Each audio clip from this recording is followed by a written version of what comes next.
नमस्कार दोस्तों, स्वागत है आपका हमारे इस चैनल में। और आज के वीडियो में हम आपको महाभारत के रहस्य के बारे में बतलाएंगे।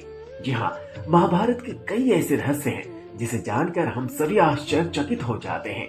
लेकिन भगवान की लीला ही ऐसी है, आश्चर्यचकित तो होना लाजमी है और भगवान जहाँ हो वहाँ चमत्कार तो होना स्वाभाविक है।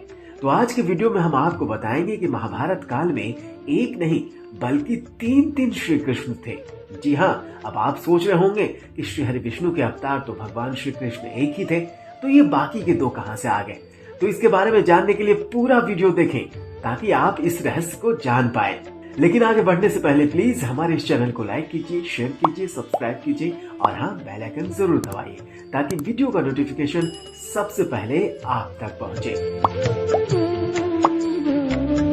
वैसे तो भगवान श्री कृष्ण के बारे में हम सभी जानते हैं कि वो भगवान विष्णु के 8वें अवतार थे और महाभारत युद्ध में वो सूत्रधार थे। भगवान श्री कृष्ण सब कुछ जानते थे कि कब किसकी मृत्यु होने वाली है और किसकी विजय होगी। लेकिन हम आपको बता दें कि महाभारत काल में एक नहीं बल्कि तीन कृष्ण थे। महाभारत में एक कृष्ण के बारे में तो आप सभी जानते हैं, यानी भगवान श्री कृष्ण श्री हरि विष्णु के 8वें अवतार यशोदानंदन। लेकिन बाकी के दो कृष्ण कौन है, आइए उनके बारे में हम आपको बताते हैं। दूसरे कृष्ण का नाम है महर्षि वेद व्यास, जिन्होंने महाभारत की रचना की थी। जी हाँ, महर्षि वेद व्यास का असली नाम श्री कृष्ण द्वैपायन था। इस बारे में दो कथाएं प्रचलित हैं। पहला ये कि महर्षि वेद व्यास का रंग सांवला था और उनका जन्म एक द्वीप पर हुआ था, इसलिए उनका नाम श्री कृष्ण द्वैपायन पड़ गया। महर्षि वेद व्यास का नाम श्री कृष्ण द्वैपायन पड़ने के पीछे दूसरी कहानी यह है कि वो जन्म लेते ही युवा हो गए और तपस्या करने के लिए द्वैपायन द्वीप पर चले गए।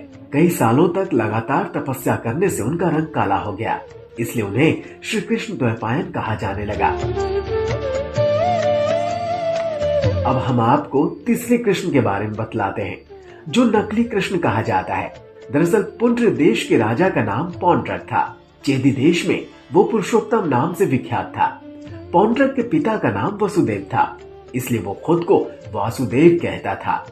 उसके मूर्ख और चापलूस मित्रों ने भी उसे ये बता दिया था कि असल में वही भगवान विष्णु का अवतार है, वही असली कृष्ण है। ये बात उसके दिमाग में इतनी घर कर गई थी कि उसने अपने आप को भगवान श्री कृष्ण के रूप में ढाल लिया था। जी हाँ, उसने भगवान श्री कृष्ण की तरह ही अपना रंग और रूप बना लिया था। राजा पौंड्रक नकली सुदर्शन चक्र, शंख, तलवार, मोर मुकुट, कौस्तुभ मणि, पीले वस्त्र पहनकर खुद को कृष्ण कहता था। एक बार पौंड्रक ने भगवान श्री कृष्ण को संदेश भेजकर युद्ध के लिए ललकारा। इस संदेश में उसने कहवाया कि पृथ्वी के लोगों का उद्धार करने के लिए उसने वासुदेव नाम से अवतार लिया है। भगवान वासुदेव का नाम एवं विष धारण करने का अधिकार केवल मेरा है और इन चिन्हों पर तेरा कोई भी अधिकार नहीं है। तुम इन चिन्हों एवं नाम को तुरंत ही छोड़ दो, वरना युद्ध के लिए तैयार हो जाओ।